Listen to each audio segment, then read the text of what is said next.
What is going on, guys? So, Arman Tsarukyan out of UFC 311. Obviously, to me, this is a bummer. It makes the card, I wouldn't say less exciting, because Renato Moicano is actually a very exciting fighter, but I don't think that he has the skill level of an Arman Tsarukyan. Styles make matchups, and I think he's kind of, I wouldn't say a bad style matchup for Islam, but Tsarukyan is a worse style matchup for Islam, I believe, because of the stronger grappling of Tsarukyan. Now, Renato Moicano has good jiu-jitsu. Renato Moicano has strong jiu-jitsu, but we've been over and over and over this. It's just not the same thing. These jiu-jitsu guys are not good with the sweeps and the throws and really getting people down unless they've specifically trained in other areas of wrestling and grappling and some sambo and some judo and stuff like that. I've taken jiu-jitsu. Jiu-jitsu, most styles, are not really heavily concentrating on takedowns, okay? And so once you're on your back, once you're on the floor, you're good. You can hang there. But jiu-jitsu guys aren't the type of guys that get people to the floor. So I think the excitement level of the fight, of the main event, went down a little bit in that I feel like Islam's going to walk through Renato Moicano. I hate saying that. I like Money Moicano. You're looking at champion versus number 10. Now, listen, we've seen crazier things. We saw it back in the day, Matt Serra defeating GSP. We saw it just recently with Sean Strickland coming in and beating Israel Adesanya. No one expected to see that happen. So there's been stranger things to happen. Miracles do happen every day. So there's a possibility, of course, that Renato could beat Islam, but I just think it's going to have to be a really crazy, outlandish, flukish sort of situation for him to do so. But what happened? You know, there's layers to this. He was just in the pre-fight press conference just yesterday. No injury then. You're up there on stage talking about the fight, how you're going to do this, you're going to do that. And what? Where did this come from?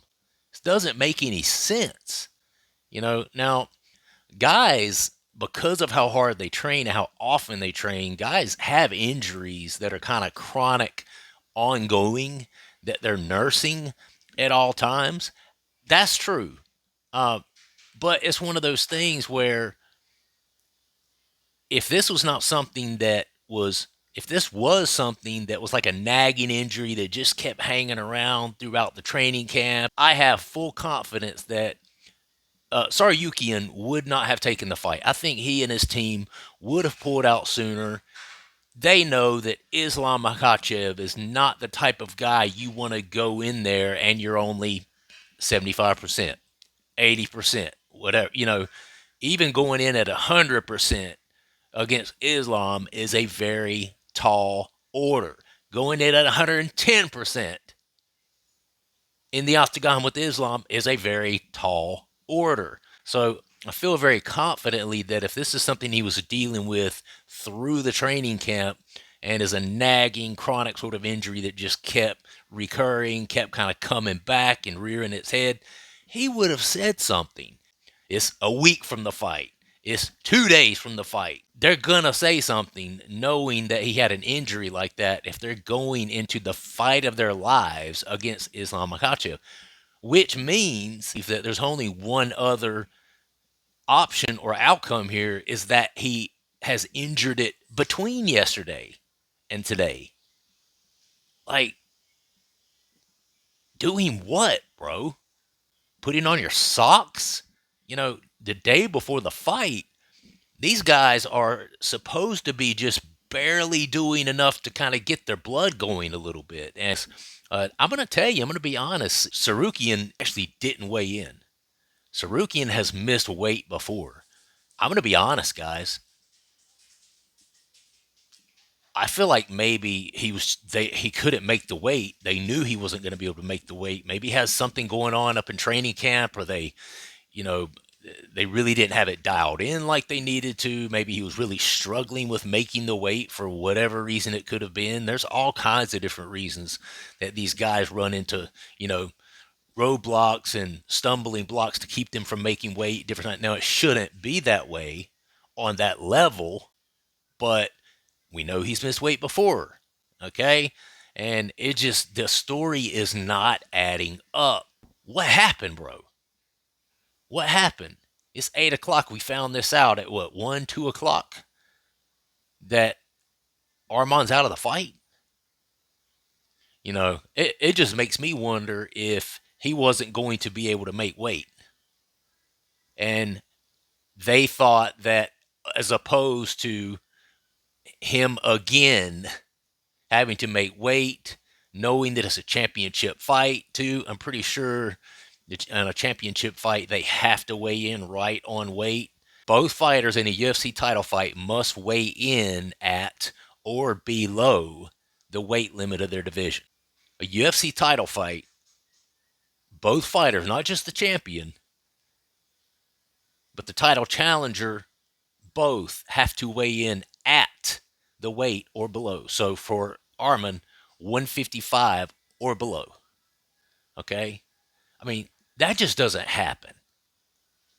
We've had guys pull up, or pull out rather, a couple of days in advance. You've caught wind of some sort of injury that they've had going on throughout camp, and they're hoping that it's kind of going to clear itself up and get better prior to, right? And then days leading up, it's just not getting better, not getting better. They don't want to chance it, so eventually, a few days in advance, even on fight week, we've seen people pull out. But radio silence, I've not heard any whispers about Tsarukyan supposedly having some sort of injury. It just makes me wonder if he was not on track or on par to make weight. And he didn't want to look bad. He didn't want his team and himself to look unprofessional, especially seeing as how he'd missed weight before, especially seeing as how he had to hit 155 exactly, you know? Because if it's not a title fight, the guys can weigh in at 156. They have a pound leeway there. He didn't have that. He had to hit that 155 mark because it's a title fight. So I think maybe Tsarukyan missed weight. He was not able to hit that weight. And instead of looking unprofessional and stepping on the scale and not making the weight, they just made up some sort of injury, which I think is absolutely silly. Absolutely silly. Maybe he felt like if he missed the weight that Islam and then wouldn't make it. Maybe he felt like if he missed weight that not only a lot of his purse would go to Islam, but maybe he felt like the UFC wouldn't consider him again for a title fight based on the fact that that's not his first time. And now here we are in a title fight and he's not making weight. Looks bad. Anyway, let me know what you guys think about that.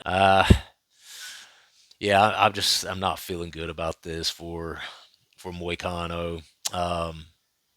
In fact, listen, just back in 2022, just a couple of years ago, he lost a unanimous decision to Dos Anjos, and Dos Anjos was, rest assured, out of his prime at that time too. So it does make me a little. I don't think Moicano is going to be able to hang with Islam really in any area of the fight, to be honest with you. I like him. I love his personality. He's been on quite a tear here recently, and he's, become a pretty big star for the UFC. He's become really big on YouTube, social media as well. So I wish him all the best, man. But, you got a number 10 guy against the champion, and I believe the number 10 guy kind of deserves to be the number 10 guy, if I'm being honest with you, because listen to the people you got in front of him: Arman Tsarukyan, Charles Oliveira, Justin Gaethje, Dustin Poirier, Max Holloway, Dan Hooker, Michael Chandler. I mean, he might, start getting up around Michael Chandler. I believe that Moicano beats Michael Chandler. So you start getting up around 7, 8, 9. I think he has a chance. I think he had a chance against Beneil. Possibly had a chance against Gamrot, but you get up in any of those guys closer to the top, Dan Hooker, Max Holloway, Dustin Poirier, I don't think he beats those guys. So if he's not going to beat those guys, I definitely don't see him beating Islam. Especially, he was not preparing for Islam. He was preparing for a completely different fighter. Plus, now he's going 5 rounds. He had a 5 round. It was a 5 round fight with him and Dos Santos back in 2022. I believe that was a fight night that they headlined, and that's the last time he's been in a 5 round fight, and he went the whole 5 rounds. Since then, he's had 1, 2, 3, 4 fights. All of them have been 3 round fights. So I don't know, man. I know Moicano's the man. I know he's tough. And to be honest, I'd like to see him win it. I'd like to see him mix up in that division. But I just don't see it really happening. But anyway, I'm still going to watch it. I'm a true fan of the sport, but let me know what you guys think in the comments. I already had one guy tell me on the short that I dropped earlier that he thinks money's going to get him. He thinks Moicano's going to go in there and surprise everyone. So I hope that happens. That will be sweet. We've seen stuff like that happen before. We've seen upsets before, so it's possible. But anyway, subscribe to the channel, like the video if you would, and comment down below. I will see you guys on the next one. All right, peace.